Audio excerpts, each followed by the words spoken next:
परमेश्वरानं आमच्या पापांसाठी येशूला त्याचा एकुलता एक पुत्र त्याला दिलं.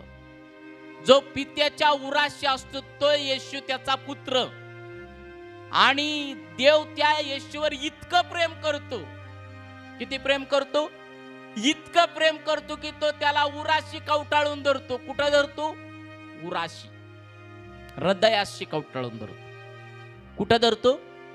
उराशी शब्द आहे. आपल्या हृदयाला कवटाळून धरतो. हृदयाशी कवटाळून धरणाऱ्या येशूला, त्याच्या पुत्राला, तुमच्या माझ्यासाठी, तुमच्या माझ्या डोळ्यात अश्रू येऊ नये, तुम्ही आणि मी आनंदित असावं म्हणून त्याच्या उराशी धरणाऱ्या पुत्राला म्हणजे येशू ख्रिस्ताला त्याने आमच्यासाठी त्या क्रूसावर आणून मारलं.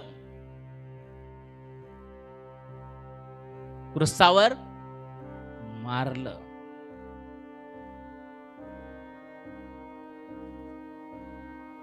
आम्हाला वाईट वाटतं आमच्या लेकरांविषयी थोडा काही त्रास झाला तर. देवाला किती वाईट वाटलं असेल सगळ्याच्या समोर त्याच्या पुत्राला, त्याच्या अंगातलं रक्त गळतंय, खिळ्याचा चाबूक, कातड बाहेर निघतंय, फटका मारला तर किती वाईट वाटलं असेल. तुम्हाला तुमच्या लोकांचं पडलेलं असतं, ह्याने असं माझ्यासाठी केलं, त्याने तसं केलं आणि म्हणून मी त्याच्यासाठी पाप करतो. हा चालतंय देवाला.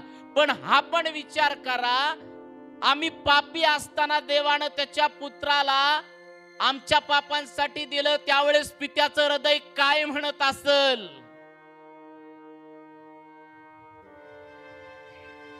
पाप्यांसाठी दिलं ना त्याने, काय म्हणत असेल देवाचं हृदय. ती उराशी होता, एकुलता एक होता त्याचा. त्याने तुमच्या माझ्यासाठी त्याला राखून नाही ठेवलं, आमच्यासाठी दिलं. आणि ते बी कसं हाल हाल करून त्याचं मारण्यात आलं त्याला. कोणी एवढी मोठी प्रीती आमच्यावर केलेली आहे? कोणी पण दाखवा, कोण नाही जगात. आमच्यात माणूस मेला, बळबळ पहिल्या दिवशी आणि तिसऱ्या दिवशी रडते ती, आणि थोडंफार रडते ती, परत आम्हाला विसरून जातो. आमच्या घरची पण लोक आम्हाला विसरून जाते ती. ह्याच्या आधी मेले त्यांना पण आम्ही विसरून गेलेलो आहे. आम्हाला कोण आठवणीत ठेवणार आहे? मग मला सांगा, आम्ही पाप करून सुद्धा परमेश्वर आपल्याला विसरला नाही. त्या येशूला आमच्या पापांसाठी दिलं.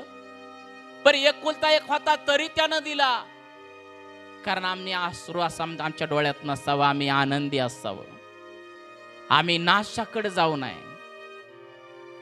देवाला बघायचं नाही आम्हाला नरकात पीडा भोगताना. आमच्या डोळ्यात अश्रू देवाला बघायचं नाही म्हणून त्याच्या पुत्राला आमच्यासाठी क्रूसावर आणून त्यांनी मारलं. आम्हाला आनंदी बघायचंय. देव येशूपेक्षा जास्त आमच्यावर प्रेम करतो. मान्य करता काय? आमच्या डोळ्यात अश्रू देवाला बघायचं नव्हतं म्हणून त्याच्या पुत्राला त्यांनी मारलं. येशू, तू मेला नाही तर माझी लेकरं कधीच स्वर्गाचं राज्य पाहणार नाही ती. येशू, तू नाही मेला, रक्त नाही तू सांडलं तर कधीच माझ्या लोकांना पापातून मुक्ती मिळणार नाही. तुला मरावंच लागल. काय वाटलं असेल स्वर्गीय पित्याला त्याच्या पुत्राला असं हृदयापासून काढून तुमच्या माझ्यासाठी देताना. त्याच्या पुत्रापेक्षा देव आमच्यावर जास्त प्रेम करतो. त्याने त्याला दूर केलं नजरेपासून, पण आपल्याला जवळ केलं. किती देवानं प्रीती आमच्यावर केली आहे. आज आम्ही सहज नाकारतो येशूला. तुमच्या माझ्या लेकरांना सलाईन लावायला, इंजेक्शनाची सुई लावायची म्हणलं तर आम्हाला त्रास व्हायला चालू होत. आज येशूला किती फटकं मारलं, काय हाल झालं तुमच्या माझ्यासाठी. एवढी प्रीती तुमच्या माझ्यावर कुणी केली मला सांगा? कुणीच नाही केलेली, कुणीच केलेली नाही. कितीतरी वेळा देव त्या संदेश त्यांच्या द्वारे मिशनऱ्यांच्या द्वारे येऊन सांगत होता, येशूच तुमचा तारण करताय. आमची लोक नाकारत होती आणि म्हणतात आमच्यासाठी देवानं काय केलं. देव कितीतरी वेळा लोकांच्या द्वारे येऊन हात देत होता मदतीचा, पण या लोकांनी नाकारलाय.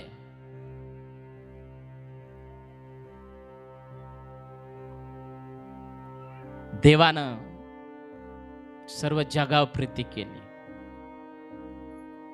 आणि एवढी प्रीती आमच्यावर कुणी केलेली नाही. त्याच्या उराशी असलेला पुत्र आमच्यासाठी क्रूसावर मारला.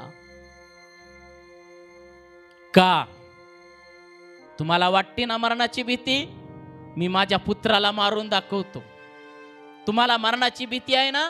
मरणावर मी विजय मिळवला देव म्हणतो. मरणाला घाबरू नका, जगाला घाबरू नका, जगातल्या गोष्टीला घाबरू नका, मनुष्याला घाबरू नका. मरणावर विजय मी मिळवलेला आहे. हे जग तुमचा नाश करू शकणार नाही. तुम्हाला अनंत काळाचं जीवन मी दिलेलं आहे. मरणावर विजय मिळवलेला आहे. ज्या पुत्राला मी क्रूसावर मारलेला आहे त्याला मी मरणातून जिवंत करून आज तो माझ्या जवळ आहे. मरण ही मनुष्यातनं देवाने काढून टाकलेला आहे. त्याला मी मोक्ष म्हणतो, त्याला अनंत काळाचं जीवन म्हणतो आम्ही. थकला असलाच तरी ऐका, एवढी प्रीती आमच्यावर कुणी केलेली नाही.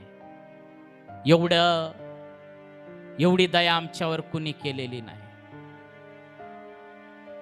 अब्रामाची गोष्टी ऐकताना आम्हाला त्रास होतो की इसाकाला देवा कसं मारलं.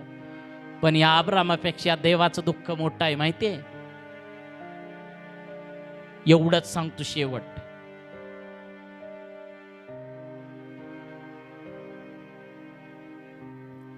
तुमच्याने माझ्या डोळ्यात देवाला अश्रू बघायचं नाही तर. म्हणून येशूवर विश्वास ठेवा. देव एवढा मोठा त्याग करू शकतो, कारण तुम्हाला मला दुःखात बघायचं नाही देवाला. तुमची माझी लेकरं नाशाकडे गेलेली देवाला बघायची नाही ती, कारण ती भयंकर पीडा ही देवाला माहिती आहे. त्या अग्नीत तुम्ही आणि मी नाही जावं म्हणून देवानं त्याच्या पुत्राला आमच्या पापांसाठी दिलेला आहे. देवानं लक्ष द्या. असा स्वतःच्या हृदयाचा पुत्र काढून दिला. का दिला माहितीये का? त्या नरकाच्या यातना भयंकर आहे त्या, आणि त्या देवाला माहितीये का आहे त्याच्यामध्ये. युगानुयुगचा पीडा भोगणारा जीवन तुम्हाला मला द्यायचं नाही म्हणून देवाने येशूचा त्याग केला. ते तेवढीच महत्वाची गोष्ट आहे. त्याच्याकडे कानाडोळा करू नका, कुणीच करू नका. हा ज्याला करायचा आहे तो त्याचा भाग आहे, पण कळणाऱ्या लोकांनी तरी करू नका. जर ती महत्वाची गोष्ट नसतं नरक, तर देवाने त्याच्या पुत्राला दिलं असतं का हो? नसतं ना दिलं. ती महत्वाची गोष्ट नसती तर देवाने कधीच दिलं नसतं. पण तेवढी महत्वाची आहे म्हणून तर त्याचं रक्त सांडलंय. म्हणून गांभीर्याने जीवन जगा, देवाशी प्रामाणिक राहा, विश्वासू राहा.